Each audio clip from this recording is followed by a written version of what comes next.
అన్నా క్యాంటీన్లపై మంత్రి నారాయణ కీలక ప్రకటన చేశారు. ఈ క్యాంటీన్లపై ప్రత్యేక దృష్టి సారించామని తెలిపారు.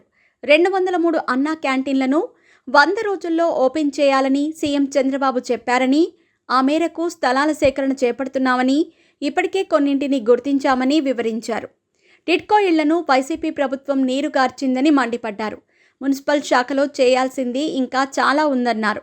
టిడ్కో ఇళ్లపై స్టడీ చేస్తున్నామని, సీఎం చంద్రబాబుతో చర్చించిన వెంటనే పనులను ప్రారంభిస్తామని తెలిపారు. 2014 నుంచి 2019 దాకా ఎటువంటి అభివృద్ధి జరిగిందో మళ్లీ నెల రోజుల్లో రివ్యూలన్నీ జరిపి పరుగులు పెట్టిస్తామని చెప్పారు. ఈరోజు మున్సిపల్ కమిషనర్లతో సమావేశం నిర్వహించారు. డ్రింకింగ్, రోడ్లు, ఎలక్ట్రిసిటీ ప్రాజెక్టులపై రివ్యూ నిర్వహించారు. మంచి వాటర్ను 24 గంటలు ఇవ్వాలని నిర్ణయించినట్టు తెలిపారు. 5,350 కోట్లు 2019లో డ్రింకింగ్, సేవరేజెస్ కోసం శాంక్షన్ చేశామని తెలిపారు. వైసీపీ ప్రభుత్వం 5 ఏళ్లలో 429 కోట్లు మాత్రమే ఖర్చు చేసిందన్నారు. కొద్ది రోజులు మాత్రమే ఉన్నందున కేంద్రాన్ని పొడిగించమని కోరామన్నారు. సోమవారం నగర పంచాయతీలపై రివ్యూ చేస్తామని వెల్లడించారు. అమృత్ 1, అమృత్ 2 ప్రాజెక్టులను చేపడతామని ప్రకటించారు. అమృత్ 1లో కేవలం 213 కోట్లు మాత్రమే ఖర్చు చేశారని చెప్పారు.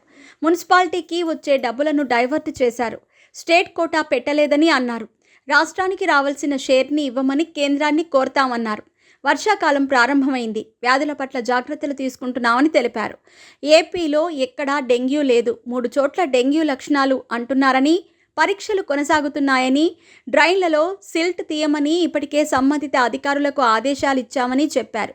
123 మున్సిపాలిటీల్లో సిల్ట్ తీసే ప్రక్రియ ప్రారంభమవుతుందని, వాళ్లకి నిధులు విడుదల చేసేలా చర్యలు తీసుకుంటున్నామని తెలిపారు.